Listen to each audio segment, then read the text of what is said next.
Please watch this all the way through. I put on a real shirt for this. Hi, my name is Priya. I am part of the Metro Campus Ministry.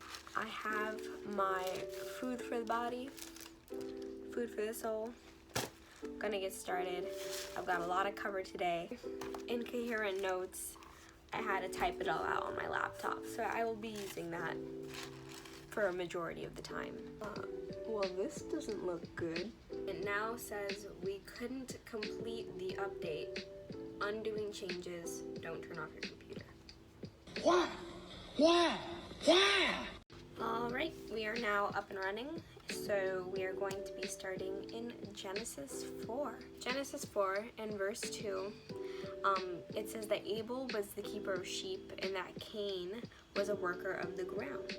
And then in verse 3, Cain and Abel bring God an offering. And so for those of you who don't know the story, Cain brought God an offering of fruits from the ground, whereas Abel brought the firstborn of his flock of sheep to God. And God was pleased with only Abel's offering, and Cain, instead of trying to understand God's expectations, just killed his brother. Can't be second place if there is no second place. So it isn't really clear why Cain and Abel bring God the offerings in the first place. Was it required? Was it a gift? Was this the first time that they practiced it? I've read different versions of verse 3 to get a clearer picture of this, and some versions say that one day or just later they decided to do this. Other versions say at the designated time or in the course of time is when they decided to do this. Some people speculate that this was some kind of offering that was demanded by God, whereas other people suspect that Cain was trying to right his parents' wrongs by bringing God fruit. But God is not pleased by Cain trying to earn his forgiveness. What we do know is that in 1 John 3:12 is that Cain's actions were evil and Abel's actions were righteous. Hebrews 11 verses 4 and verses 6 say that it was faith, Abel's faith, that brought God a better offering than Cain. And then lastly in Jude 1 verses 10 through 11, this is James's brother, Jude, and he was rebuking false teachers, saying that like Cain, they condemn what they don't understand, and they're destroyed by the only thing that they do understand, which is their instinctiveness. Ultimately, what are we to gain from this whole passage? What is the point of this? Is that the offering of one lamb for a man was pleasing to God, whereas the fruits of one man's labor was not.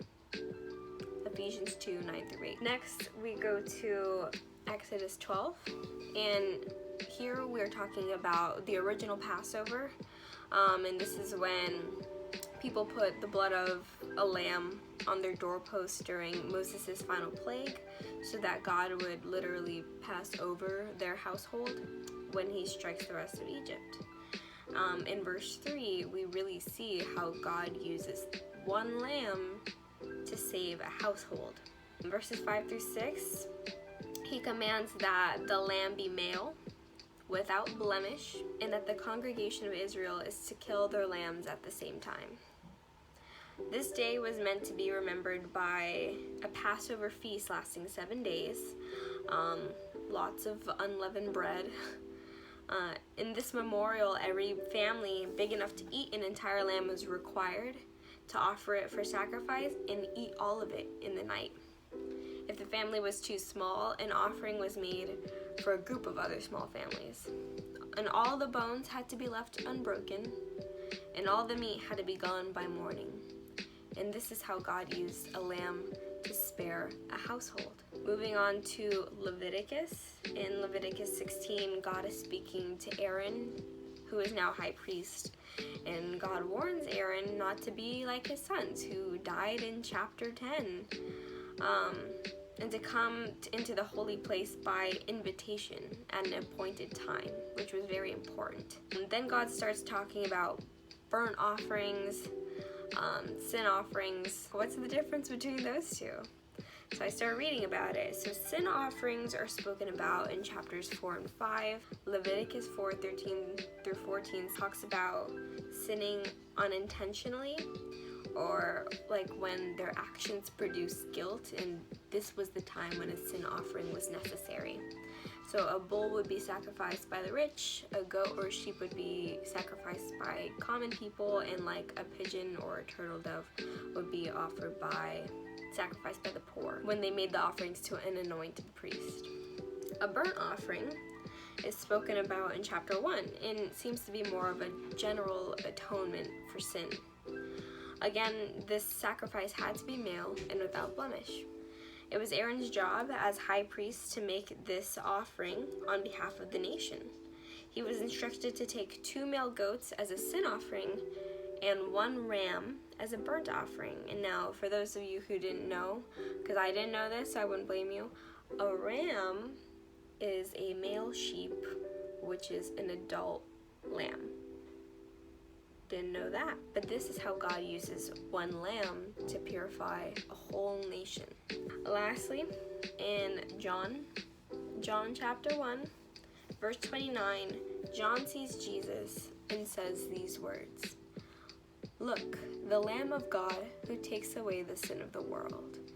So this is God's sacrifice of 1 lamb for the sake of the entire world. Jesus was God's ultimate sacrifice, a pure and blameless, unblemished, if you will, man who was crucified by all of his people.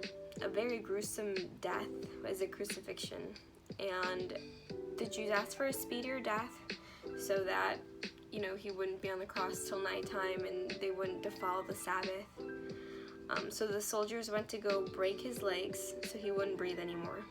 But after breaking the legs of the first 2 men, they found Jesus already dead, so they didn't have to break his bones.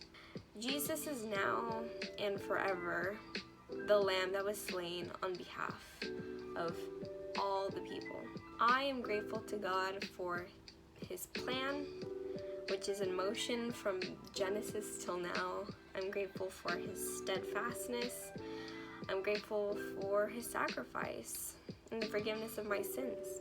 I love how consistent God is in the Bible from the beginning until the end. So thanks for tuning in and learning alongside me. I'll see you guys later. Bye.